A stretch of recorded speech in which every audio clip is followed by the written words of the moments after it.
ఈశాన్య రాష్ట్రాలకు నిర్లక్ష్యం చేసిన కాంగ్రెస్ వారు అధికారంలో ఉంటే ఫోన్ బిల్లు 5,000 ఉండేవి. అగర్తల ప్రచారంలో ప్రధాని మోడీ వెల్లడి అంటూ ఒకటి చూస్తాను. బీజేపీ గ్రాఫ్ దిగజారిపోతుంది. పార్లమెంట్ ఎలక్షన్స్ లో 40 సీట్లే గగనం. రోజు రోజుకి హస్తం పార్టీ మెరుగవుతుంది. యూపీలో ఇండియా కూటమి బలంగా ఉంది. తమ మేనిఫెస్టోలో పేదరిక నిర్మూలన అంశాలు, దేశంలో కాంగ్రెస్ వస్తే దారిద్ర్యం తగ్గింపులకు కృషి చేస్తాం. ప్రధాని మోడీపై రాహుల్ గాంధీ సెటిల్. సరే, ఒకవేళ పార్లమెంట్ ఎలక్షన్స్ లో బీజేపీకి ఒకవేళ 150 సీట్లే వచ్చినాయి అనుకుందాం వాస్తవంగా. ఈ ఈక్వేషన్ కూడా మనం అనలైజ్ చేద్దాం వాస్తవంగా. దీన్ని ఎందుకు వదులుకుందాం? ఆ రాహుల్ గాంధీ చెప్పినట్టే మనం 150 అందాం వాస్తవంగా. రాసి పెట్టుకోండి. ఇక బీజేపీకి 150 సీట్లే వచ్చినాయి అనుకుందాం according to Rahul Gandhi. So ఇక్కడ ఎన్డీఏ పక్షాలు ఉంటాయి. అందులో చాలా స్పష్టంగా ఇక్కడ టీడీపీ కానీ, వైఎస్ఆర్సీపీ కానీ, జేఎస్పీ జనసేన పార్టీ కానీ ఇవ్వాలి అంటే వీళ్ళిద్దరు కూటమి కదా. ఈ కూటమైనా ఏదో ఒక కూటమైనా ఖచ్చితంగా బీజేపీ సపోర్ట్ అది. సో ఇక్కడ మనకు కావాల్సింది ఇంత 270 సీట్లు కావాలి. వీళ్ళకు 120 సీట్లు రావాలి వాస్తవంగా. ఇంకా 120 సీట్లు కావాలి. సో ఇందులో ఏ కూటమైనా కానీ ఖచ్చితంగా 15 సీట్లు వీళ్ళకి ఇస్తాయి. అవుట్ రేట్ ఇస్తుంది.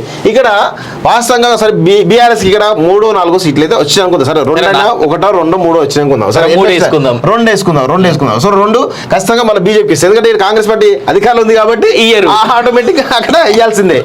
సో ఇక తమిళనాడులో ఏది డిఎంకే కాకుండా ఇంకా భారతీయ జనతా పార్టీ కాకుండా ఇంకా వేరే అలయన్స్ వచ్చినాయి. అవి ఖచ్చితంగా బీజేపీకి సపోర్ట్ చేసి అక్కడ ఖచ్చితంగా ఒక 5 సీట్లు వేసుకో.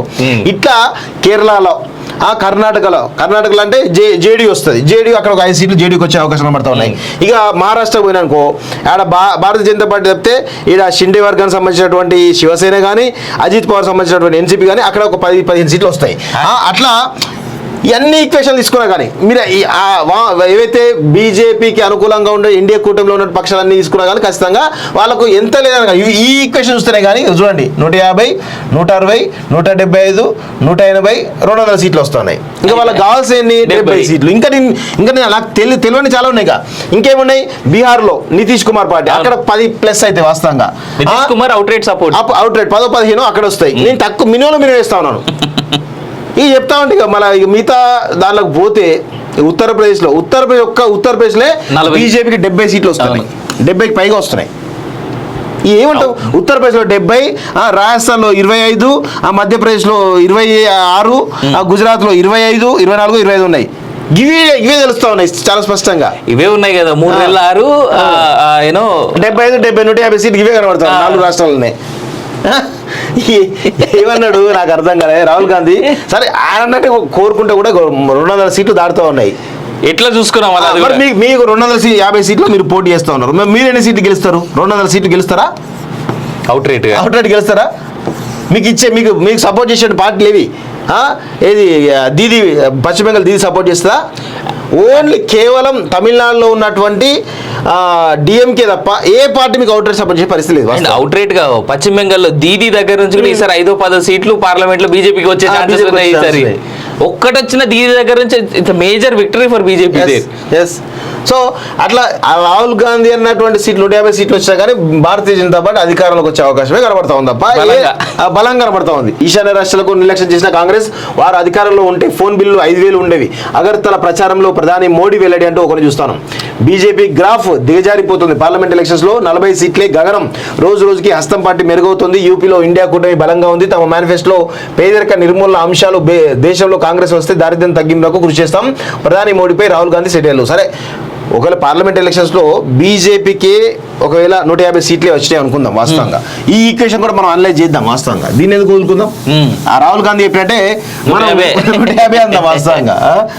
రాసి పెట్టుకోండి. ఇక బీజేపీకి 150 సీట్లే వచ్చినాయి అనుకుందాం according to Rahul Gandhi. So ఇక్కడ ఎన్డీఏ పక్షాలు ఉంటాయి. అందులో చాలా స్పష్టంగా ఇక్కడ టీడీపీ కానీ, వైఎస్ఆర్సీపీ కానీ, జేఎస్పీ జనసేన పార్టీ కానీ ఇవ్వాలి అంటే వీళ్ళిద్దరు కూటమి కదా. ఈ కూటమైనా ఏదో ఒక కూటమైనా ఖచ్చితంగా బీజేపీకి సపోర్ట్ అది. సో ఇక్కడ మనకు కావాల్సింది ఇంత 270 సీట్లు కావాలి. వీళ్ళకు 120 సీట్లు రావాలి వాస్తవంగా. ఇంకా 120 సీట్లు కావాలి. సో ఇందులో ఏ కూటమైనా కానీ ఖచ్చితంగా 15 సీట్లు వీళ్ళకి ఇస్తాయి. అవుట్ రేట్ ఇస్తుంది.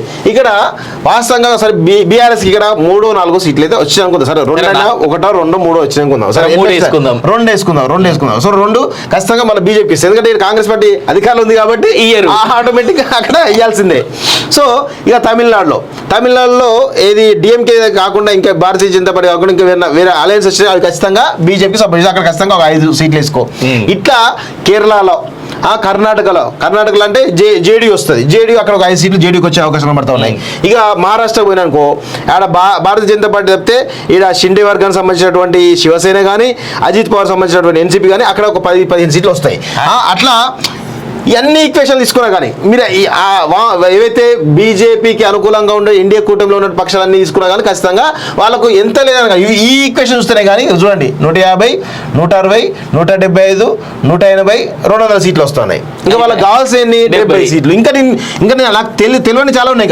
ఇంకేమున్నాయి బీహార్లో నితీష్ కుమార్ పార్టీ అక్కడ 10+ అయితే వాస్తవంగా అవుట్ రేట్ 10-15 అక్కడ వస్తాయి. నేను తక్కువ మినిమం వేస్తా ఉన్నాను.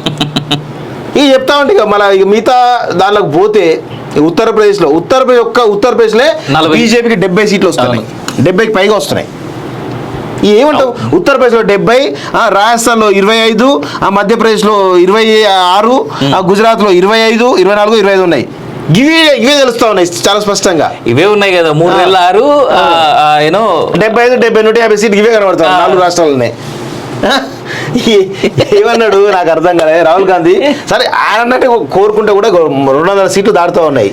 ఎట్లా చూసుకున్నాం మీకు 250 సీట్లు మీరు పోటీ చేస్తూ ఉన్నారు. మీరు ఎన్ని సీట్లు గెలుస్తారు? 200 సీట్లు గెలుస్తారా? అవుట్ రేట్ గెలుస్తారా?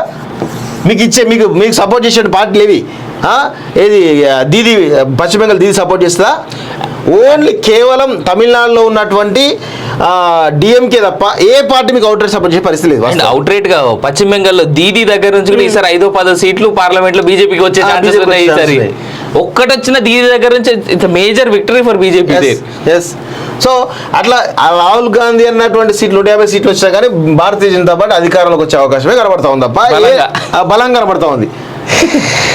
ఏందో మరి ఇది కామెడీ. నెక్స్ట్ లాస్ట్ కొద్దిసేపు కామెడీ నవ్వుకుందాం.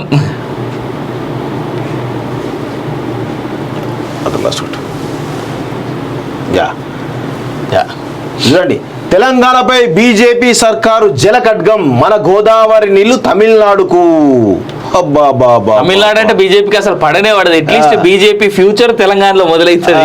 తెలంగాణకే చేస్తాడు తప్ప బీజేపీ తమిళనాడుకి ఎందుకు ఇస్తారు? గోదావరి కావేరి అనుసంధానంలో భాగంగా మేడిగడ్డ సమ్మక్క బ్యారేజ్ వద్ద ఇచ్చంపల్లి వద్ద డ్యామ్ నిర్మించడం వల్ల దిగువన ఉన్న సమ్మక్క బ్యారేజ్ FRL 83 మీటర్లు ఇచ్చంపల్లి డ్యామ్ డౌన్ స్ట్రీమ్ ముంపునకు గురవుతుంది. ఇదే రీతిన Ichampalli dam Medigadda barrage downstream ముంపునకు గురవుతుంది. సాంకేతికంగా ఈ ప్రతిపాదన ప్రమాదమని సాగునీటి రంగ నిపుణులు హెచ్చరిస్తున్నారు.